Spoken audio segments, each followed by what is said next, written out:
안녕하세요, 여러분. 헤드헌터 23년 차 박상무입니다.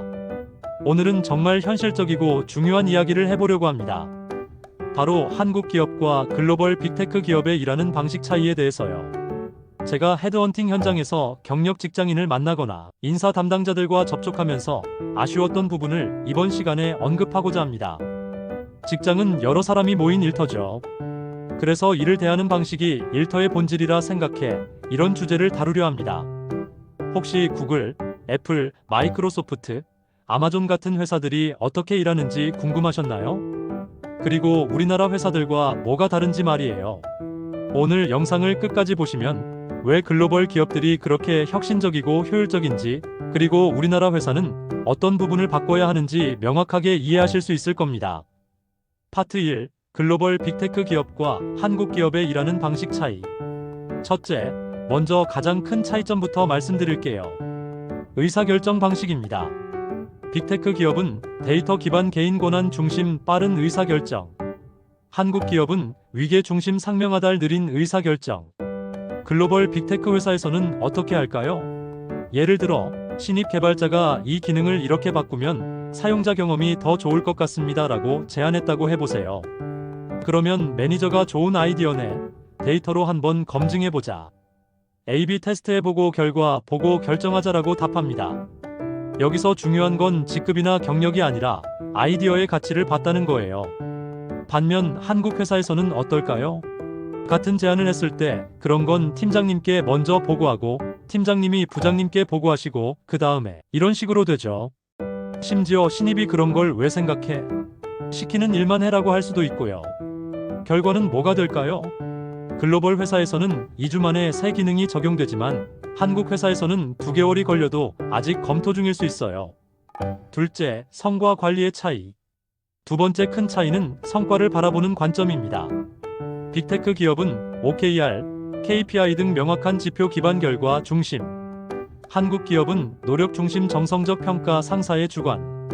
제가 아는 분이 실제로 경험한 이야기를 해드릴게요. 이분이 마이크로소프트에서 인턴을 했을 때의 일이에요. 첫 주에 매니저가 이렇게 말했대요. 너의 목표는 이번 분기에 이 기능의 사용률을 20% 올리는 거야. 어떻게 할지는 네가 정해. 도움이 필요하면 언제든 말해. 그래서 이분은 자기만의 방식으로 문제를 해결했고 실제로 사용률을 25% 올렸어요. 결과는 매니저가 그레이 짜 어떻게 했는지 다른 팀들과 공유해줘라고 했답니다. 이제 한국 회사 상황을 볼까요? 같은 분이 국내 대기업에서 일할 때는 이랬어요. 아침 9시에 출근해서 저녁 9시까지 있었는데 실제 성과와 상관없이 일찍 간다. 성의가 없어 보인다는 소리를 들었다고 해요. 심지어 자기가 만든 개선안이 좋은 결과를 냈는데도 보고서를 더 자세히 써와 PPT를 다시 만들어와 이런 식으로 형식에만 집중했다고 하더라고요. 여기서 핵심은 뭘까요?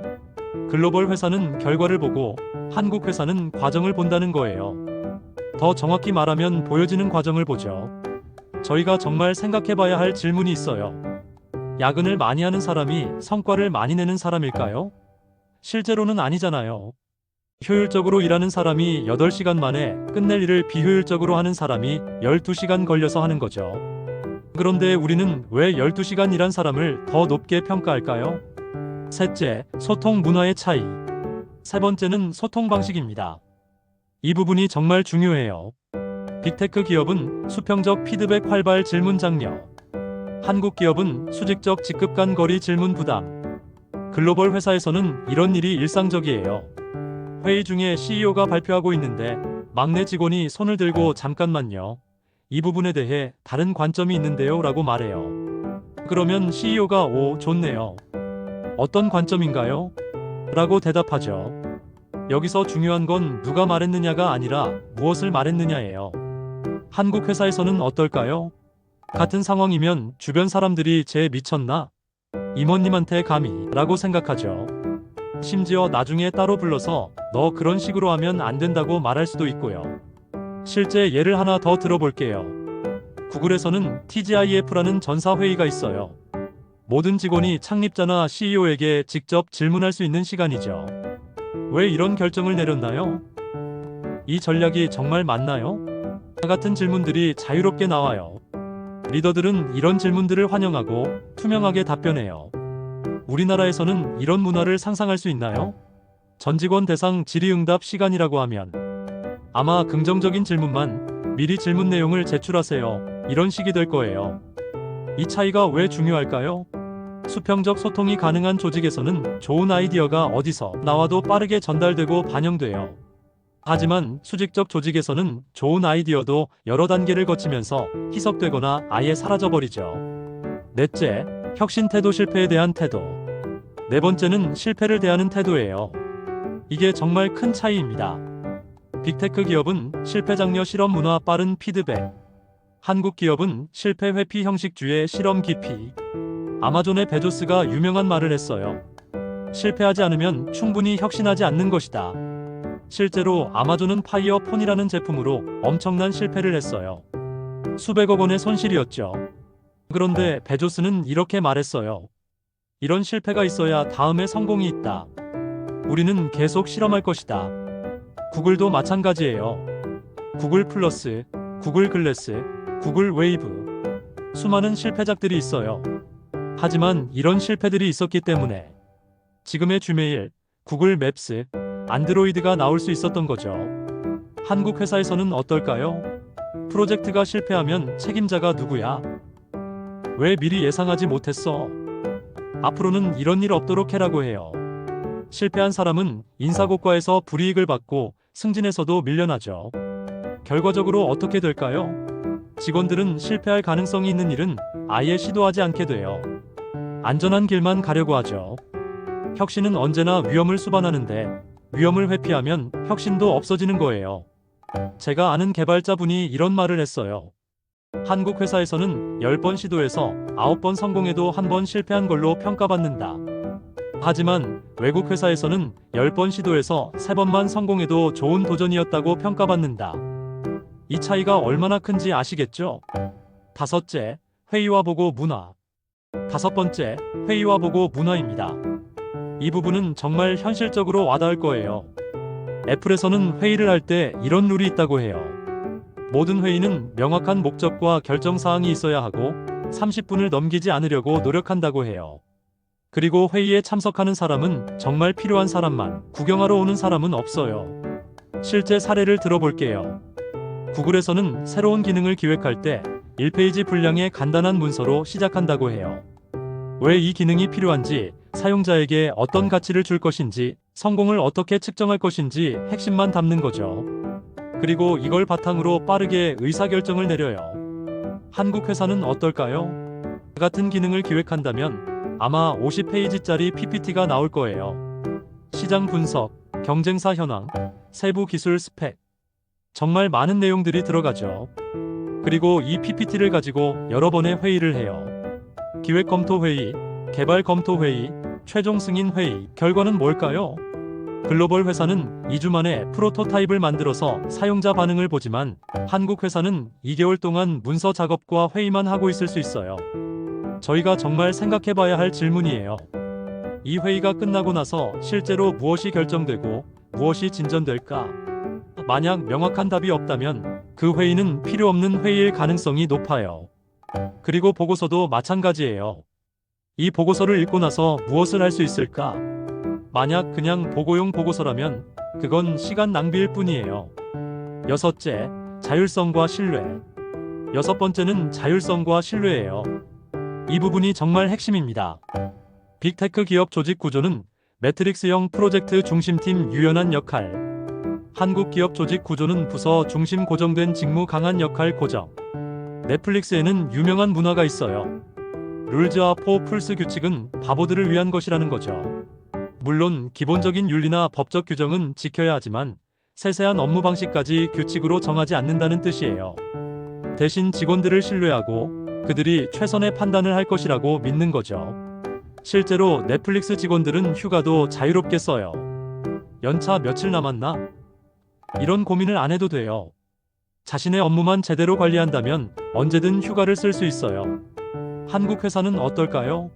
출장 가려면 출장 신청서 작성하고 팀장 승인받고 부서장 승인받고 작은 일 하나하나까지 승인을 받아야 해요. 심지어 화장실 가는 시간도 체크한다는 농담이 있을 정도죠. 이런 차이가 왜 생길까요? 근본적으로 직원을 바라보는 관점이 달라요. 글로벌 회사들은 직원들은 기본적으로 책임감 있고 능력 있는 사람들이다. 우리가 해야 할 일은 그들이 최고의 성과를 낼 수 있도록 환경을 만들어주는 것이다라고 생각해요. 반면 한국 회사들은 직원들은 관리하지 않으면 게을러진다. 규칙과 통제가 있어야 제대로 일한다라고 생각하는 경우가 많아요. 어떤 관점이 더 좋은 결과를 만들어낼까요? 신뢰받는 직원은 더 큰 책임감을 갖게 되고 더 창의적으로 일하게 돼요. 하지만 통제받는 직원은 시키는 일만 하려고 하죠. 일곱째, 보상과 성장. 일곱 번째는 보상과 성장 방식이에요. 빅테크 기업은 성과 기반 보상 개별화된 복지일과 삶 균형 강조. 한국 기업은 연공 서열식 보상 집단 복지 장시간 근무. 구글, 메타 같은 회사들은 개인의 성과와 기여도에 따라 보상을 줘요. 같은 해에 입사한 사람들이라도 성과에 따라 연봉 차이가 클 수 있어요. 그리고 이걸 당연하게 생각해요. 더 많은 가치를 만든 사람이 더 많이 받는 게 당연하다는 거죠. 또한 개인의 성장에도 많이 투자해요. 구글에는 20% 시간이라는 게 있어요. 업무 시간의 20%를 자신이 관심 있는 프로젝트에 쓸 수 있다는 거예요. 지메일, 구글 뉴스 같은 서비스들이 이런 시간에 만들어졌다고 해요. 한국 회사는 어떨까요? 대부분 연공 서열이죠. 나이가 많고 근속 연수가 길수록 더 많이 받아요. 성과와 상관없이요. 그리고 회사 일도 바쁜데 개인 공부는 언제 해? 라는 분위기예요. 이런 차이가 장기적으로 어떤 결과를 만들까요? 개인의 성장과 성과에 투자하는 회사는 점점 더 뛰어난 인재들이 모이게 돼요. 하지만 연공 서열 중심의 회사는 뛰어난 인재들이 떠나게 되죠. 실제로 많은 한국의 우수한 개발자들이 해외 회사로 이직하는 이유 중 하나가 이거예요. 내 능력과 성과를 제대로 인정받고 싶다는 거죠. 여러분은 지금 어떤 방식으로 일하고 계신가요? 혹시 결과보다 상사의 눈치를 더 보고 있진 않으신가요? 오늘은 우리가 매일 겪고 있는 한국 기업의 일하는 방식, 그 중에서도 정말 고쳐야 할 문화와 시스템을 하나씩 짚어보겠습니다. 파트 2. 한국 기업이 고쳐야 할 일하는 방식과 문화. 첫째, 성과 중심 문화로 전환. 한국 기업은 아직도 야근, 출근 시간, 보고서 분량 등 눈에 보이는 노력을 중심으로 직원을 평가하는 경우가 많습니다. 개선 제안, 성과 중심 문화로 전환해야 합니다. OKR, KPI 같은 객관적이고 측정 가능한 지표로 결과를 평가하는 문화가 자리 잡아야 합니다. 보고 잘한다고 승진. 이제는 성과로 말합시다. 둘째, 수직적 커뮤니케이션 문화 개선. 그건 부장님이 결정하셔야죠. 차장님께 먼저 보고드리고 진행하겠습니다. 이런 말 너무 익숙하지 않나요? 한국 기업의 상하 구조는 빠른 소통과 협업을 막고 있습니다. 개선 제안, 수평적 소통 환경을 만들어야 합니다. 직급보다 역할 중심, 존중을 담은 님 호칭 사용, 그리고 익명 피드백, 타운홀 미팅 같은 참여형 소통이 필요합니다. 셋째, 실패를 용인하지 않는 문화. 한국 기업에서는 실패하면 낙인이 찍힙니다. 그러다 보니 직원들은 도전보단 회피를 택하게 되죠. 개선 제안, 실패도 하나의 경험이라는 인식을 가져야 합니다. 실패 이후 원인을 분석하고 학습하는 포스트모템 문화, 그리고 실패 사례도 공유하고 칭찬하는 문화가 필요합니다. 실패하지 않는 조직은 아무것도 시도하지 않는 조직이다. 넷째, 무의미한 회의와 형식적 보고 문화. 수십 장의 PPT, 쓸모없는 주간 보고, 끝없는 회의, 이 모든 게 일이라 착각하고 계시진 않나요? 개선 제안, 애자일 방식으로 바꿔야 합니다. 보고용 PPT보다 실행 중심 문서, 회의는 목적과 시간 명확하게 하고 간결한 문서 중심 커뮤니케이션의 1페이저, 슬랙, 노션 같은 도구 활용도 좋은 방법입니다. 다섯째, 연공 서열 중심의 보상 체계. 아직도 근속연수 연봉인 회사 많습니다. 실력보다 나이가 중요하다면 젊은 인재는 떠날 수밖에 없죠. 개선 제안, 성과와 역량 중심의 보상 체계로 전환해야 합니다. 직무급제 도입, 성과급 강화, 연차 무관한 승진 제도가 필요합니다. 여섯째, 업무 몰입을 방해하는 야근과 회식 문화. 퇴근 시간에 눈치 보며 자리 지키고 원치 않는 회식에 참석하는 문화. 과연 이게 생산성과 무슨 상관이 있을까요? 개선 제안, 업무 집중 시간은 효율적으로, 회식은 선택적으로, 워라밸은 개인의 권리가 아니라 조직의 경쟁력입니다. 일곱째, 자율성이 부족한 조직 문화. 보고 없이는 아무것도 못해요. 지시가 없으면 손대지 마세요. 이런 말은 결국 자율성 결핍에서 나옵니다. 개선 제안, 직원에게 권한을 위임하고 자율성을 부여하세요.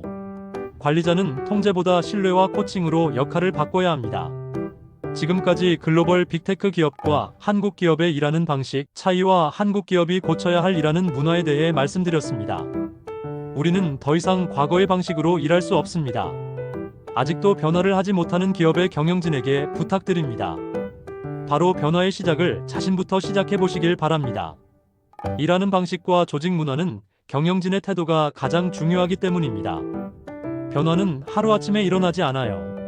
하지만 우리 각자가 작은 것부터 바꿔나간다면 분명히 더 나은 직장 문화를 만들 수 있을 거예요. 여러분도 오늘부터 한번 생각해 보세요. 내가 하는 이 일이 어떤 가치를 만들어내고 있나? 우리 팀의 소통 방식은 효율적인가? 우리는 실패를 어떻게 받아들이고 있나? 변화는 바로 여러분에게서 시작될 수 있어요. 오늘 영상이 도움이 되셨다면 좋아요와 구독 부탁드리고 댓글로 여러분의 경험이나 생각도 공유해주세요. 다음 영상에서 더 유익한 내용으로 찾아뵙겠습니다. 감사합니다.